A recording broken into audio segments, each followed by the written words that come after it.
ഇന്നൊരു മോർണിംഗ് റൊട്ടീനാണ് കേട്ടോ. അപ്പോൾ രാവിലെ എഴുന്നേറ്റ് കുറച്ച് നേരമൊക്കെ കഴിഞ്ഞപ്പോഴത്തേക്കും അമ്പാടിക്ക് ഞാൻ കാത്തു വെച്ച് കൊടുത്തിട്ടുണ്ട് കേട്ടോ. അവനവിടെ നിന്ന് കാത്തു കാണുവാണ്. പിന്നെ ഞാൻ വെളിയിലോട്ട് ഇറങ്ങിയപ്പോൾ അമ്മ ഇവിടെ നിൽപ്പുണ്ട്. അമ്മയ്ക്ക് ഇന്നലെ വൈകിട്ട് ഒരു മഞ്ച് മേടിച്ച് കൊടുത്തായിരുന്നു കേട്ടോ. കടയിൽ പോയപ്പോഴത്തേക്കും അമ്മ അതും കൂട്ടിയിട്ട് കട്ടൻ ചായ കുടിക്കുവാണ് കേട്ടോ. അമ്മയ്ക്ക് അങ്ങനെ ഇന്നതൊന്നുമില്ല, എന്തേലൊക്കെ ഇങ്ങനെ കഴിക്കാൻ മതി. അപ്പം ഞാൻ അമ്മയടുത്ത് ചോദിക്കുമായിരുന്നു, ഞാൻ ബിസ്ക്കറ്റ് വാങ്ങിച്ചിട്ടുണ്ട്, ബിസ്ക്കറ്റ് തരട്ടേന്ന് കേട്ടോ. അപ്പം എന്ത് ബിസ്ക്കറ്റാന്നൊക്കെ ചോദിച്ചപ്പോൾ ഞാൻ പറഞ്ഞു ഗുഡ് ഡേയുടെ ബിസ്ക്കറ്റാന്ന്. അതിവിടെ ആർക്കും ഇഷ്ടമില്ല കേട്ടോ, ഭയങ്കര മധുരമൊക്കെയാണ്. പിന്നെ ഈ ഒരു ഓറഞ്ച് കളറുള്ള ബക്കറ്റിലാണ് കേട്ടോ ഞാൻ പലഹാരമൊക്കെ ഇട്ട് വയ്ക്കുന്ന. അമ്പാടിക്കുള്ള മിഠായി, പലഹാരം, പിന്നെ കുറുക്ക് പൊടി, ഹോർലിക്സ് അങ്ങനെയുള്ള സാധനങ്ങളൊക്കെ ഈ ഒരു ബക്കറ്റിനകത്താണ് കേട്ടോ ഇട്ട് വെക്കുന്നത്. ഇത് ഇത്ര ഫില്ലായിരിക്കുന്നത് എന്താണെന്ന് വെച്ചിട്ടുണ്ടെങ്കിൽ ഇതിൽ നിറച്ച് അമൃതം പൊടി ഇരിപ്പുണ്ട് കേട്ടോ, മറ്റേ നേഴ്സറിയിൽ നിന്ന് കിട്ടിയ. അപ്പോൾ അതാണ് ഇത്രയും നിറഞ്ഞിരിക്കുന്നത് കേട്ടോ. പിന്നെ ഈ ഒരു ബിസ്ക്കറ്റാണ് ഞാൻ മേടിച്ചത്. ഇവിടെ എല്ലാവർക്കും, അമ്പാടിക്കും എനിക്കും അമ്മയ്ക്കും ഒക്കെ ഇഷ്ടം ആരോ റൂട്ടും 50യുടെ ഒക്കെ ബിസ്ക്കറ്റാണ് കേട്ടോ. പിന്നെ ഇന്നലെ കടയിൽ പോയപ്പോഴത്തേന് ഇതേ ഉണ്ടായിരുന്നുള്ളൂ, അതുകൊണ്ട് അത് വാങ്ങിച്ചു. അങ്ങനെ അത് കൊണ്ടുപോയി ഞാൻ അമ്മയ്ക്ക് കൊടുത്തു കേട്ടോ, ഇത് കഴിച്ചോളാൻ പറഞ്ഞിട്ട് ചായയുടെ കൂടെ. അപ്പോൾ അമ്മ ചോദിക്കുമായിരുന്നു നീ കഴിക്കുന്നില്ലേ എന്നൊക്കെ ചോദിക്കുമായിരുന്നു. പിന്നെ അതിൻ്റെ പേരും ഇതൊക്കെ നോക്കിയിട്ട് അമ്മ 2 എടുത്ത് കഴിച്ചോളാൻ ഞാൻ പറഞ്ഞപ്പോഴത്തേക്കും അമ്മയ്ക്ക് വലിയ താല്പര്യം അതിനോടില്ല. കാരണം ഒന്നത് ഭയങ്കര മധുരമാണ്. അപ്പോൾ നീയും കൂടെ വന്നിട്ട് കഴിക്കാമെന്നൊക്കെ പറഞ്ഞിരിക്കുമായിരുന്നു കേട്ടോ. അപ്പോൾ ഞാൻ പറഞ്ഞു ഞാൻ പല്ലൊന്നും തേച്ചിട്ടില്ല, ഇനി ഞാൻ പോയിട്ട് പല്ലൊക്കെ തേച്ചിട്ട് വന്നിട്ട് കഴിച്ചോളാം എന്ന് പറഞ്ഞിട്ട് പിന്നെ ഞാൻ പോയിട്ട് പല്ലൊക്കെ ഒന്ന് തേച്ചു കേട്ടോ. അമ്മ അവിടെ നിന്ന് കഴിക്കട്ടെ. അപ്പം ഈ ഒരു ലൊക്കേഷൻ ഞാൻ എപ്പോഴും കാണിക്കുന്നതാണ് കേട്ടോ. ഈ ഒരു അലക്കലിൻ്റെ ഭാഗവും ഇവിടെ എൻ്റെ ഡെയിൻ ലൈഫിലൊക്കെ ഈ ഒരു ഭാഗമാണ് എപ്പോഴും ഉള്ളത്. ഇനിയിപ്പം മൊത്തം കണ്ട് ബോറടിപ്പിക്കണ്ടല്ലോ എന്ന് ഓർത്തിട്ട് ഞാൻ സ്പീഡിലിട്ടു കേട്ടോ. അങ്ങനെ പല്ലൊക്കെ തേച്ചിട്ട് വന്നിട്ട് ഞാൻ കട്ടൻ ചായ കുടിക്കുവാണ് കേട്ടോ. എനിക്കാണെങ്കിൽ കട്ടൻ ചായ, പാൽ ചായ, പാലിനോടൊന്നും വലിയ താല്പര്യമില്ല. പിന്നെ ഇതേപോലെ എന്തെങ്കിലുമൊക്കെ കഴിക്കാനുണ്ടെങ്കിൽ ഞാനൊരു 1/4 ഗ്ലാസ് കുടിക്കും, അത്രയേ ഉള്ളൂ കേട്ടോ. അങ്ങനെ 2 ബിസ്ക്കറ്റും എടുത്ത് മുക്കി കഴിക്കുവാണ്. അപ്പോൾ അമ്മ ചോദിക്കുമായിരുന്നു ആ ഒരു പല്ലിൻ്റെ ഭാഗത്ത് നല്ല വേദനയാണോ, ഒന്നും ഇട്ട് കഴിക്കാനൊന്നും പറ്റിയില്ല എന്നൊക്കെ അങ്ങനെ ചോദിക്കുമായിരുന്നു. കാരണം എന്താ നീർക്കോളുണ്ട് കേട്ടോ, ആ ഒരു മോണയ്ക്ക് നല്ല നീരുണ്ട്. ഇനിയിപ്പോൾ ഇന്ന് വൈകിട്ട് ഹോസ്പിറ്റലിൽ പോകണം. അപ്പോൾ അതൊക്കെ ഞങ്ങൾ പറയുമായിരുന്നു കേട്ടോ. എനിക്ക് ഈ പല്ലുവേദന തുടങ്ങിയത് 2ാമത്തെ കുഞ്ഞാവിനെ പ്രഗ്നൻ്റായി ഒരു 7 മാസമൊക്കെ ആയപ്പോഴാണ് കേട്ടോ. പല്ല് പൊട്ടിപ്പോയതാണ് സൈഡിൽ നിന്ന്. അന്ന് തൊട്ടുള്ള ബുദ്ധിമുട്ടും വേദനയാണ് കേട്ടോ. അപ്പോൾ അത് ഞാൻ അമ്മയോടാണെങ്കിൽ പറഞ്ഞ് മടുത്ത്. പിന്നെ അവിടെ നിന്ന് ചോദിക്കുമായിരുന്നു എന്ത് പറ്റിയതാ, എങ്ങനെ പൊട്ടിയതാന്നൊക്കെ ഇങ്ങനെ ചോദിക്കുവാണ് കേട്ടോ. കാരണം ആൾക്ക് മറവിയൊക്കെ ഉള്ളത് കൊണ്ട് തന്നെ നമ്മൾ പറയുന്ന കാര്യങ്ങൾ മറന്നു പോകും. അപ്പോൾ ഞാനിങ്ങനെ ഓരോ കഥയൊക്കെ പറഞ്ഞ് അങ്ങനെ കട്ടൻ ചായയൊക്കെ കുടിച്ചിട്ട് ബാക്കി ഞാൻ ദൂരോട്ട് കളഞ്ഞു കേട്ടോ. ശകല കുടിച്ചോളൂ. അതിന് ശേഷം ഞാൻ പിന്നെ റൂമിലോട്ട് പോയി പിള്ളേരുടെ കൂടെ കുറച്ച് നേരം ഇരുന്നു. കുഞ്ഞുവാവയും അമ്പാടിയൊക്കെ ആയിട്ട് കുറച്ച് നേരം വർത്താനമൊക്കെ പറഞ്ഞ് അങ്ങനെ കളിപ്പിച്ചൊക്കെ ഇരുന്നു കേട്ടോ. എത്ര നമ്മൾ തിരക്കാണെന്ന് പറഞ്ഞാൽ ഇവരുടെ കൂടെ കുറച്ച് സമയം ഞാൻ സ്പെൻഡ് ചെയ്യും കേട്ടോ. അല്ലെങ്കിൽ ഭയങ്കര ബുദ്ധിമുട്ടാണ്. അമ്പാടിയും ഇങ്ങനെ തെരുതെരേനെ കണ്ടില്ലെങ്കിൽ ഇങ്ങനെ വിളിച്ചുകൊണ്ടിരിക്കും കേട്ടോ. അതിന് ശേഷം ഞാനിപ്പം വേറെ അനിയൻ്റെ ഫോണിലാണ് കേട്ടോ വീഡിയോ എടുക്കുന്നത്.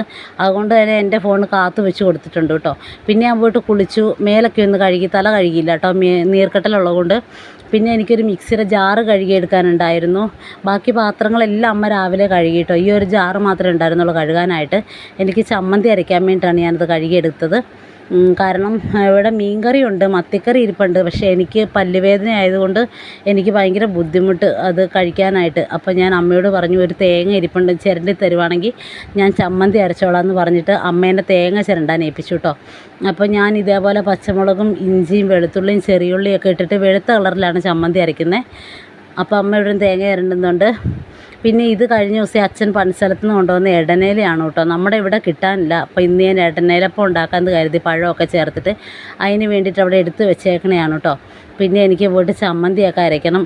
ഇവിടെ എനിക്ക് ഈ ചുമന്ന കളറുള്ള ചമ്മന്തിയോട് തീരെ താല്പര്യമില്ല കേട്ടോ. ഇവിടെ അമ്മയാണെങ്കിൽ എപ്പോൾ ചമ്മന്തി അരച്ചാലും ഇങ്ങനെ ചുമന്ന കളർ മുളക് പൊടിയൊക്കെ ഇട്ടിട്ട് അങ്ങനെയാണ് തേങ്ങാ ചമ്മന്തി അരയ്ക്കുന്നത് കേട്ടോ. ഞാൻ ഇഡ്ഡലിക്ക് ഉണ്ടാക്കിയാലും ചോറിന് ചമ്മന്തി ഉണ്ടാക്കിയാലും ഒക്കെ ഇതേപോലെ വെള്ള കളറിലെ ചമ്മന്തിയാണ് കേട്ടോ ഉണ്ടാക്കുന്നത്. അതായത് പച്ചമുളകൊക്കെ ചിരണ്ടിയിട്ടിട്ട് അരിഞ്ഞിട്ടിട്ട് പച്ചമുളക്, ഇഞ്ചി, വെളുത്തുള്ളിയൊക്കെ ഇട്ടിട്ട് പിന്നെ പോയിട്ട് ഞാനതൊക്കെ ഒന്ന് അരച്ചെടുക്കാമെന്ന് കരുതി. ഇതാണ് കേട്ടോ എൻ്റെ റൂം. ഇപ്പോൾ ഞാൻ വേറെ റൂമിലാണ് കിടക്കുന്നത്. ഈ റൂമിൽ കട്ടിലില്ല കേട്ടോ. കട്ടിൽ ഒടിഞ്ഞു പോയായിരുന്നു. പിന്നെ ഫാനും പോയായിരുന്നു. അതുകൊണ്ട് തന്നെ ഇവിടെ കിടക്കൽ ഭയങ്കര ബുദ്ധിമുട്ടാണ്. ഫാൻ ഉണ്ടായിരുന്നെങ്കിൽ നമുക്ക് നിലത്തെങ്കിലും കിടക്കാമായിരുന്നു. ഇത് ഫാനും ഇല്ല കേട്ടോ. ഫാൻ കംപ്ലൈൻ്റ് ആയിപ്പോയി.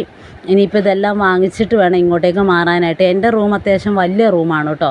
ഇവിടെ ഇപ്പോൾ 2 അലമാരി മാത്രമേ ഇരിപ്പുള്ളൂ. ഇനി കട്ടിലൊക്കെ മേടിക്കണം, ഫാൻ മേടിക്കണം. പിന്നെ ഇവിടെയാണെങ്കിൽ കറണ്ടിൻ്റെ കുറച്ച് സംഭവങ്ങളൊക്കെ പണിയാനുണ്ട്. സ്വിച്ച് ബോർഡൊക്കെ മാറ്റിയൊക്കെ വെക്കാനുണ്ട് കേട്ടോ. അതിൻ്റെ പണിയൊന്നും ആയില്ല. അതൊക്കെ റെഡിയാക്കിയതിനൊക്കെ ശേഷം വേണം ഇങ്ങോട്ടേക്ക് മാറാനായിട്ട്. ഞാൻ ഹോസ്പിറ്റലിലേക്ക് പോകുന്നതിന് മുമ്പേ ഞാനാണെങ്കിൽ ഇവിടെ പെയിൻ്റൊക്കെ ചെയ്തായിരുന്നു റൂമൊക്കെ കേട്ടോ.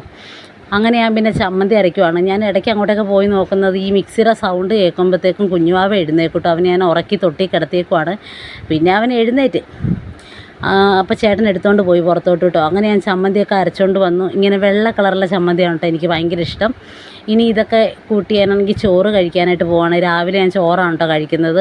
എനിക്ക് രാവിലെ വേറെ പലഹാരത്തിനോടൊന്നും വലിയ താല്പര്യമില്ല, ചോറ് കഴിക്കാനാണ് കേട്ടോ ഇഷ്ടം. പിന്നെ ഇന്ന് റൂമിൽ ഭയങ്കര ക്ലാരിറ്റി കുറവും ഒക്കെ ആയതുകൊണ്ട് വെളിയിലിരിക്കാമെന്ന് കരുതി. എനിക്കിങ്ങനെ വെളിയിൽ മുറ്റത്തൊക്കെ ഇങ്ങനെ നടക്കല്ലേലൊക്കെ ഇരുന്ന് ചോറ് കഴിക്കാൻ ഭയങ്കര ഇഷ്ടമാണ് കേട്ടോ, കാറ്റും വെളിച്ചമൊക്കെ കൊണ്ട്. അങ്ങനെ ഞാൻ അവിടെ വന്നിരുന്ന് ചോറ് കഴിക്കുവാണ്. അമ്പാടിക്ക് വേണ്ടിയിട്ടാണ് ഞാൻ ഒരു കഷ്ണം മീൻ എടുത്തത് കേട്ടോ, അമ്പാടിക്ക് കൊടുക്കാൻ വേണ്ടിയിട്ട്. അപ്പോൾ ഞാൻ അവിടെ നിന്ന് ചോറൊക്കെ കഴിച്ച് ചേട്ടനും അതിലേ നടപ്പുണ്ട്, വാവയും അതിലേ നടപ്പുണ്ട്. ചേട്ടൻ ഷർട്ടൊന്നും ഇട്ടിട്ടില്ലാത്തതുകൊണ്ട് വീഡിയോയിൽ കാണിക്കുന്നില്ല കേട്ടോ. പിന്നെ അമ്പാടി ഇങ്ങനെ പട്ടിക്ക് കൊടുക്കുന്ന കാര്യം പറഞ്ഞ് ഭയങ്കര വഴക്കാണ് കേട്ടോ. ഞാൻ എപ്പോൾ ചോറിനാനെടുത്താലും പട്ടിക്ക് കൊടുക്കാൻ പറഞ്ഞ് അമ്പാടി കരച്ചിലും വഴക്കുമാണ്. അങ്ങനെ ഞാൻ പിന്നെ ക്യാമറയൊന്ന് മാറ്റി വെച്ചു കേട്ടോ. അപ്പോൾ അമ്പാടി എൻ്റെ സൈഡിൽ വന്ന് ചിരിച്ച് കാണിച്ചപ്പോൾ ഞാൻ പറയുമായിരുന്നു നമ്മുടെ സബ്സ്ക്രൈബേഴ്സിനൊക്കെ ഒരു ലൈക്ക് കൊടുക്കാനായിട്ട്. അങ്ങനെ അമ്പാടിയുടെ വക ഒരു ലൈക്കൊക്കെ തന്നിട്ടുണ്ട് കേട്ടോ. പിന്നെ ഞാൻ അവിടെ നിന്ന് ചോറൊക്കെ മുഴുവൻ കഴിച്ചില്ല, ഒരു കുറച്ച് പാത്രത്തിൽ ബാക്കി വന്നത് പട്ടിക്ക് കൊടുക്കാൻ വേണ്ടിയിട്ട് വെച്ചിട്ടുണ്ട് കേട്ടോ. മീനിൻ്റെ മുള്ളുമൊക്കെ അമ്പാടി കഴിച്ചൊന്നുമില്ല, അമ്പാടിക്ക് ആ മീനിൻ്റെ ദശ മാത്രമായിട്ട് കൊടുത്തു കേട്ടോ. പിന്നെ ഞാൻ ചേട്ടന് ഓരോ കാര്യങ്ങളൊക്കെ അങ്ങനെ പറഞ്ഞിരുന്നു. പിന്നെ ഞാൻ ഇതേപോലെ കുപ്പിയിൽ നിറച്ച് വെള്ളം എടുത്ത് വെച്ചേക്കും കേട്ടോ, എപ്പോഴും കുടിക്കാൻ വേണ്ടിയിട്ട്. മിക്കപ്പോഴും ഒരു 2 നീല കുപ്പിയോ റോസ് കുപ്പിയാണ് കേട്ടോ എനിക്കുള്ളത്. അങ്ങനെ ഞാൻ ചോറൂണും വെള്ളം കുടിയെല്ലാം കഴിഞ്ഞതിന് ശേഷം പട്ടിക്ക് കൊണ്ടുപോയി മുള്ളൊക്കെ കൊടുക്കണം കേട്ടോ. ഇതാണ് നമ്മുടെ തള്ളപ്പട്ടി. ഇവളുടെ പേര് ചിപ്പി എന്നാണ് കേട്ടോ. ഇവളുടെ 2 പിള്ളേരാണ് വീടിൻ്റെ പുറകിലായിട്ട് കിടക്കുന്നത് കേട്ടോ. ഡേ ഇൻ മൈ ലൈഫിൽ കാണിച്ചിട്ടുണ്ട് അവരെ. അങ്ങനെ പിന്നെ ഇവൾക്ക് എന്നാ കൊണ്ടുപോയി മുള്ളും ബാക്കി വന്ന് ചോറും എല്ലാം കൊടുത്തതിന് ശേഷം എനിക്ക് ഒരു ലോഡ് തുണി വിരിക്കാനുണ്ട് കേട്ടോ, ഒത്തിരി തുണിയുണ്ട്. ഇനി അതൊക്കെ കഴിഞ്ഞ ദിവസം തിരുമ്മി വെച്ചതാണ് കേട്ടോ. ഇന്നലെ വൈകുന്നേരം തിരുമ്മി വെച്ചതാണ്, വിരിച്ചില്ല. കാരണം ഈ മഞ്ഞുവെള്ളമൊക്കെ വീണ് വീണ്ടും ഒന്ന് നനയൂല, അതുകൊണ്ടിട്ട് വിരിച്ചില്ല കേട്ടോ. ഇനി പോയിട്ട് അതൊക്കെ വിരിക്കണം. അപ്പോൾ അമ്പാടി ഇവിടെ പട്ടി ഫുഡ് കഴിക്കാൻ നോക്കി നിൽക്കുകയാണ് കേട്ടോ. അവന് ഭയങ്കര ഇഷ്ടമാണ് ചിപ്പിനെ കേട്ടോ, അവനുമായിട്ട് നല്ല കൂട്ടാണ് കേട്ടോ. പിന്നെ അമ്മയാണെങ്കിൽ അപ്പുറത്തെ വീട്ടിൽ പോയിട്ട് മീൻ എടുത്തുകൊണ്ട് വരുന്നുണ്ട്. ഇന്നലെ എങ്ങാണ്ട് വൈകിട്ട് കൊണ്ട് വെച്ചതാണ് കേട്ടോ, മത്തി. അതായത് കുറേ മത്തി മേടിച്ചായിരുന്നു അച്ഛൻ. അപ്പോൾ പകുതി വെട്ടി ഇന്നലെ വൈകിട്ട് കറി വെച്ചു, ബാക്കി ഇന്ന് രാവിലെ ചെയ്യാൻ വേണ്ടിയിട്ട് ഉച്ചക്കത്തേക്ക് വേണ്ടിയിട്ട് അമ്മ എടുത്തുകൊണ്ട് വന്നതാണ് കേട്ടോ. പിന്നെ പോയിട്ട് ഞാൻ തുണിയൊക്കെ വിരിക്കുകയാണ്. ഒരു ലോഡ് തുണിയുണ്ട് കേട്ടോ. അപ്പോൾ അമ്പാടിയുടെ ഡ്രസ്സും കുഞ്ഞിക്കുട്ടൻ്റെ ഡ്രസ്സും എൻ്റെ ഡ്രസ്സും അങ്ങനെ ഞാൻ സെപ്പറേറ്റ് ആയിട്ടാണ് കേട്ടോ വിരിക്കുന്നത്. അല്ലെങ്കിൽ ഇങ്ങനെ എല്ലാം കൂടിക്കിടന്നു കഴിഞ്ഞാൽ ഭയങ്കര പാടാണ് കേട്ടോ. ഇവിടെ തന്നെ 2-3 അഴയുണ്ട് നമുക്ക്, അതുകൊണ്ട് തന്നെ ഒരുപാട് തുണിയിടാൻ പറ്റും കേട്ടോ. ഇത് അമ്പാടി ഉണ്ടായതിന് ശേഷം ആണ് ഇവിടെ ഈ പറമ്പിൽ അഴ കെട്ടിയത്. അതുക്ക് മുന്നേ അപ്പുറത്തെ വേറൊരു പറമ്പിലാണ് കേട്ടോ നമ്മൾ തുണിയൊക്കെ ഇടാൻ അഴ കെട്ടിക്കൊണ്ടിരുന്നത്. അങ്ങോട്ടേക്ക് പോക്ക് ഭയങ്കര പാടാണ് കേട്ടോ. നമുക്ക് ഇങ്ങനെ കറങ്ങി തിരിഞ്ഞ് വേണം പോകാനായിട്ട്. ഇപ്പോൾ ഒരു മഴ വന്നാൽ തന്നെ നമുക്ക് ഓടിപ്പോയി പെട്ടെന്ന് തുണി എടുക്കാനൊക്കെ ഭയങ്കര പാടാണ്. ഇതാകുമ്പോഴത്തേക്കും നമ്മുടെ മുറ്റത്ത് നിന്ന് ഇങ്ങോട്ടേക്ക് ഇറങ്ങിയാൽ മതി കേട്ടോ. ഇത് അച്ഛൻ്റെ പെങ്ങളുടെ സ്ഥലമാണ് കേട്ടോ ഇത്. അപ്പോൾ ഇവിടെ ഇപ്പം താമസമൊന്നും ഇല്ലാത്തത് കൊണ്ട് നമ്മളവിടെ അഴ കെട്ടീനി. ഇപ്പോൾ അവർ താമസിക്കാനൊക്കെ വരുമ്പോഴത്തേക്കും നമുക്കൊക്കെ മാറ്റി കൊടുത്താൽ മതിയല്ലോ. ഈ പറമ്പ് കഴിഞ്ഞ ദിവസം അനിയൻ തെളിച്ചതാണ് കേട്ടോ. ഇവിടെ കാട് പോലെ പുല്ലായിരുന്നു കേട്ടോ, പാമ്പൊക്കെ ഉണ്ടായിരുന്നു ഇവിടെ, ഇടയ്ക്കൊക്കെ കയറി വരും. അങ്ങനെ പിന്നെ ഒരു ലോഡ് തുണിയൊക്കെ ഉണ്ടായിരുന്നു, അതെല്ലാം വിരിച്ചു. പിള്ളേരെ കുറുക്ക് കൊടുക്കുമ്പോഴത്തേക്കും തൂക്കുന്ന തുണിയും കാര്യങ്ങളൊക്കെ അതൊക്കെ ഒത്തിരി ഉണ്ടായിരുന്നു കേട്ടോ. കുറേ ബക്കറ്റിനകത്ത് ഇരിപ്പുണ്ട്, കുറച്ച് മാത്രമേ വിരിക്കാൻ പറ്റുള്ളൂ, കാരണം അഴ നിറഞ്ഞ് തുണി ആയതുകൊണ്ട് സ്ഥലം കിട്ടിയില്ല കേട്ടോ. അങ്ങനെ തുണിയെല്ലാം വിരിച്ച് എല്ലാം റെഡിയാക്കി. കുഞ്ഞാവയുടെ തുണി, അമ്പൂട്ടിൻ്റെ തുണി, എൻ്റെ ഡ്രസ്സും ഒക്കെ അങ്ങനെ വിരിച്ചെല്ലാം കഴിഞ്ഞിട്ട് പിന്നെ ഞാൻ അകത്തോട്ട് കയറി കേട്ടോ. ചെറിയവന് എഴുന്നേറ്റായിരുന്നു ഉറക്കത്തിൽ നിന്ന്. അത് കേട്ടിട്ട് ചേട്ടനിലെ കൊണ്ട് നടപ്പുണ്ട് കേട്ടോ. അങ്ങനെ ഞാൻ കുറച്ച് നേരമൊക്കെ അവനോടും വർത്താനൊക്കെ പറഞ്ഞിട്ട് ഞാൻ പിന്നെ അകത്തേട്ട് പോയിട്ടോ. അപ്പോൾ അമ്മ ഇവിടെ നിന്ന് മത്തി വെട്ടുന്നുണ്ട് നമ്മുടെ ഉച്ചത്തേക്ക് തൊള്ളേ. അപ്പം ഇന്നത്തെ വീഡിയോ ഇത്രയേ ഉള്ളൂ. അപ്പോൾ വീഡിയോ ഇഷ്ടപ്പെട്ടാൽ ലൈക്ക് ചെയ്യുക, ഷെയർ ചെയ്യുക, സബ്സ്ക്രൈബ് ചെയ്യുക കേട്ടോ.